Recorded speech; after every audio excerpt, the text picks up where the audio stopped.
Salut à tous dans cette nouvelle vidéo Brickactu hashtag 123, les vidéos dans lesquelles on décrypte l'actualité chaude et brûlante de notre brique danoise préférée. Et non, je ne suis pas mort, parce que plus d'une semaine sans vidéo, vous étiez en train de vous demander si j'étais pas passé du côté obscur de la force. Effectivement, ça aurait pu être une option, mais non, je suis bien là et je dois même vous avouer que je suis vacciné depuis cet après-midi. Je suis d'ailleurs ravi de l'être parce que je vous rappelle que la vaccination, ça vous protège vous, mais également les autres. Et ça, c'est quand même plutôt pas mal. Minute prévention terminée. Aujourd'hui, on va parler de la news du jour, le reveal de la map monde, enfin non, pas la map monde, la carte du monde à 11 600 pièces by Lego. On va revenir aussi sur l'annonce un peu plus ancienne autour du set Everything is Awesome qui aura quand même pas mal fait parler de lui. Quelques autres petites news. On fera une petite vague de mock pour terminer cette vidéo. Bref, on parle un petit peu d'actu, on passe un petit moment ensemble et c'est bien ça l'essentiel. Sans plus attendre, on y va, c'est parti. Wow, mais quel programme cette Brickactu! Alors si t'aimes, t'oublies pas de laisser un pouce en l'air et surtout, tu t'abonnes à la chaîne et que t'actives les notifications.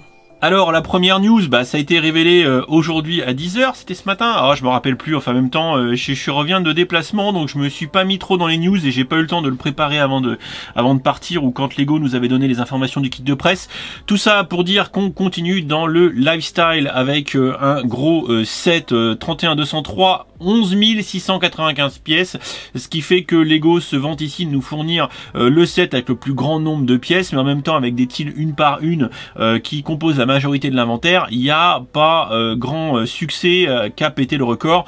On est d'accord, c'est carrément balèze. Ça occupe 40 cadres de base 16-16 qu'on a vu, si je me trompe pas, dans les autres mosaïques. Regardez un petit peu la gueule du bousin. Encore une fois, on va avoir de la musique pour accompagner nos heures de relaxation parce que à ce compte-là, on risque d'y passer un petit peu de temps. Quand vous savez le temps que je mets déjà rien que pour faire le Medieval Blacksmith qui est autrement plus petit, si jamais je devais monter ça en stream, laisse Madeleine. Bon, sinon moi je vous avoue que je suis pas hypé plus que ça. Bon, les photos sont jolies, ça donnerait presque envie, mais je suis pas sûr. Bon, alors on va regarder un petit peu les photos lifestyle, parce que je les ai. Donc on voit une demoiselle qui est ravie d'ouvrir son, la boîte a l'air balèze quand même, d'ouvrir son colis. Petit travail d'équipe avec le soundtrack qui est fourni avec. Comme vous le voyez ici, on va bien évidemment monter les plaques qui sont ici de 16 par 16 avec chacune les petites tiles qui vont bien selon le plan qui est fourni. Alors il y aurait aussi visiblement ici une règle qui donne les numéros des couleurs pour éviter de se planter. On la revoit ici d'ailleurs. On a un petit QR code qui doit nous filer des infos, comme d'habitude. Le petit soundtrack, c'est bien mis en avant. La demoiselle qui a fini son ouvrage et qui accroche son cadre de belle taille sur le mur. Va vous falloir quand même de la place. Après, il y a visiblement différentes variantes, comme vous pouvez le voir ici. Une version entre guillemets presque avec, je sais pas si c'est les courants océaniques avec les différentes températures ou si c'est juste une vue de l'esprit. J'en ai strictement aucune idée. Et ici, presque une version que je préfère, qui n'a plus grand chose à voir avec la carte du monde, voilà, si ce n'est qu'il y a des motifs un petit peu art déco, mosaïque, etc. avec ici une espèce de tête de mort ou un kraken, un Rubik's Cube. Bref, c'est très coloré. On aimera ou on n'aimera pas, libre à chacun d'avoir son opinion. Et moi, pour conclure tout ça, je vous ai fait une petite BD. Maintenant, si vous suivez un peu mes réseaux sociaux, que ce soit Twitter, Insta ou Facebook, dès qu'il sort une annonce comme ça ou un échec du centre de récompense VIP, maintenant, je vous fais une petite BD. Je vous montre celle que j'ai fait là et vous pouvez la retrouver sur mes réseaux. N'hésitez pas à laisser un petit mot, soit sous la vidéo, soit sous les posts Facebook, etc. Ça me fera plaisir parce que, attendez, c'est du travail, du dur labeur quand même. Je donne tout quand je fais ça. Et merci les photos lifestyle qui me donnent toujours un terrain tout à fait propice à écrire mes conneries. Alors je vous lis. Brandon, t'as trop assuré pour notre cadeau de PAX. Je suis trop contente. Et là c'est oh là là, j'ai déjà monté 5000 pièces, mais je suis vraiment trop relaxé de ouf. Parce que c'est vrai que Lego, ils nous vendent ça comme une activité méga relaxante. Mais au bout d'un moment, quand t'as monté 9000 pièces, Brandon, viens m'aider. Déjà 9000 pièces, je sens plus mes doigts. Bon, j'aurais pu dire aussi que je saigne des doigts. Enfin bref, voilà, j'ai pas été trop hardcore. Et là, pendant ce temps-là, Brandon, il dit, attends, Jacqueline, attends, je regarde si t'as pas fait des conneries quand même. Les photos lifestyle sont trop bien. Mais non, Brandon, j'ai trop bien suivi la notice avec ma musique relaxante, j'ai pas pu me planter. Et là, petit finish parce qu'on n'a pas trop de place non plus, donc on va à l'essentiel. Et voilà, les 11 695 pièces qui sont montées. Et là, t'as Brandon qui fait là, ici, t'as tout décalé d'une rangée. Et là, vous voyez la tristitude sur la tête de Jacqueline. Alors là, lui, il a un air mesquin. Il a un air mesquin qui fait, les 11 000 pièces, t'as tout décalé. Et là, Jacqueline, elle est juste là, fait God damn it, fuck it, je me suis planté, j'ai fait mon Dimitri de base. Vous avez le droit de dire que c'est de la merde, hein. Vous avez le droit, hein. Moi je m'amuse, hein. Je fais le con, mais si c'est nul, vous pouvez me le dire aussi. Enfin moi en tout cas, je me fais rire tout seul et j'ai envie de vous dire quand même que c'est le principal. L'autre news, c'est du vin. Ça a été relativement lancé en grande pompe par Lego, mais pas que par Lego, également par Mr. Ashton, qui est le vice-président du design chez Lego, qui est le concepteur de ce set.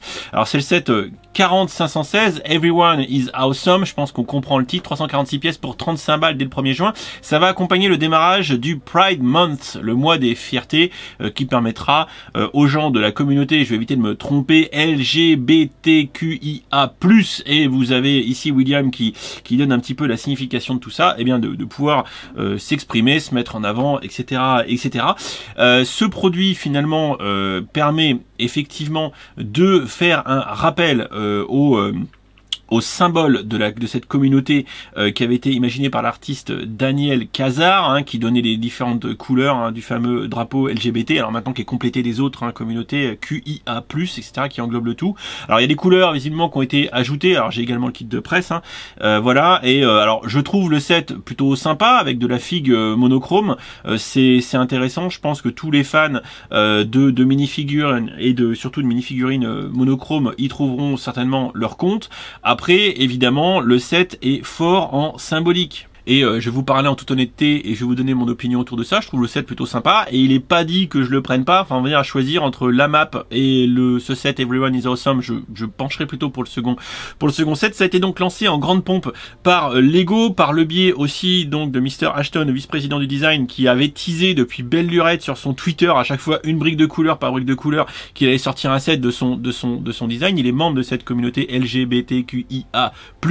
D'ailleurs, voilà, et ça permet à Lego de se positionner sur ce segment entre guillemets pour finalement afficher un soutien, un message, appelez ça comme vous voulez. Alors honnêtement parlant, si vous avez traîné sur les réseaux sociaux, bon maintenant la vague est déjà à peu près retombée. J'en discutais avec William pas plus tard que cet après-midi, où on se disait que grosso modo la hype autour d'une annonce de Lego ça dure une semaine. Voilà, une semaine passée, tout le monde en a plus rien à foutre, peu importe l'importance du sujet. Tout ça retombe comme un soufflet assez vite, donc il n'y a pas matière forcément à s'exciter trop fort là-dessus, mais tout ça pour dire que quand même moi j'ai pu constater, et je l'ai dit, hein, d'ailleurs ce que je vous dis là je l'ai exactement retranscrit sur le site de Lego des ambassadeurs pour donner mon opinion, et que disons que les commentaires toutes plateformes confondues de Lego, il y avait du positif, du très positif, mais il y avait aussi beaucoup de négatifs.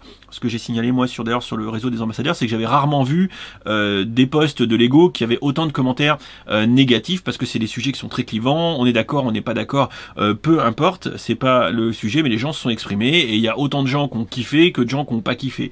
Peu importe les raisons, hein, les raisons sont multiples, hein, que ça soit autour du set, que ça soit autour du vecteur du message qui est passé, c'est assez varié. D'ailleurs, je vous invite à ceux qui réagiraient sur ce sujet en commentaire de le faire avec la bienséance de rigueur, sans quoi je modérerai sans aucune vergogne. On a le droit d'exprimer ses opinions tant qu'on reste respectueux de tout un chacun. Moi, mon avis perso que j'ai retranscrit également sur le LAN, c'est que j'adhère complètement aux valeurs qui sont transmises par le set. J'adhère complètement au fait que Lego véhicule ces notions d'inclusivité qu'on retrouve de plus en plus chez Lego.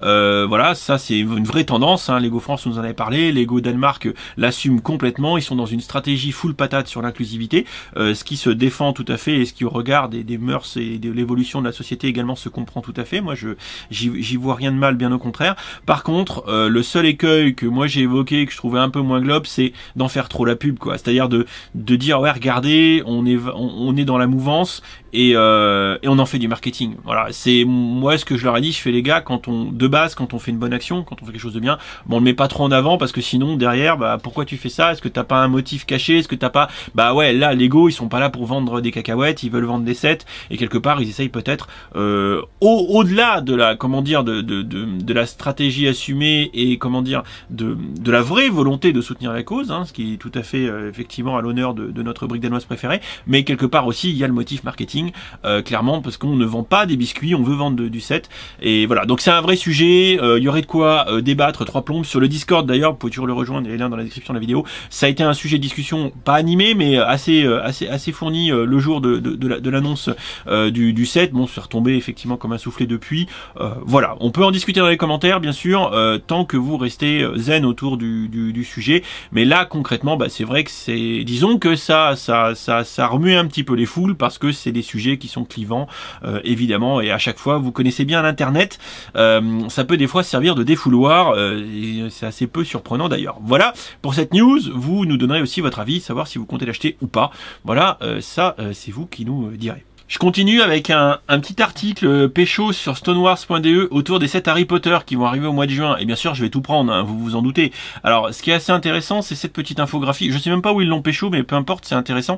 C'est ce qu'on va avoir comme les fameuses petites tiles choco-grenouilles, un peu à la façon qu'on a dans les Bit-Bits dans la gamme vidéo. Alors, on a deux versions d'Albus Dumbledore, assez intéressantes. Notre bon vieux Severus Rogue, Godric Gryffondor, la Miss McGonagall, Gilderoy Lockhart, Salazar Serpentard, la professeure Maxime de l'école Beaubaton, Helga Poufsouffle, Newt Scamander. Donc là c'est voilà, c'est les animaux fantastiques. J'ai oublié toujours son nom en français. Pareil pour tous les personnages des animaux fantastiques avec Serafina, Nicolas Flamel, Bertie Bott et les autres personnages. J'ai un gros doute pour Joconda Syke, Rovenda Sergdaigle et enfin Ollivander. Voilà, donc ça fait une belle brochette de figurines. Alors on pourra noter que ce ne sont que des personnages adultes. Quelque part ça se comprend puisqu'on vient ici avoir des personnages célèbres de l'univers des sorciers dans les cadres de Choco Grenouille. On n'a pas vocation à avoir un élève de Harry Potter là-dedans, sauf s'il est mort et très célèbre. Voilà. Je vous rappelle au passage, et c'est marqué juste ici, que c'est tout réparti de manière aléatoire dans les boîtes. D'ailleurs, vous achetez toute la collection de boîtes, c'est pas dire que vous allez tout pécho.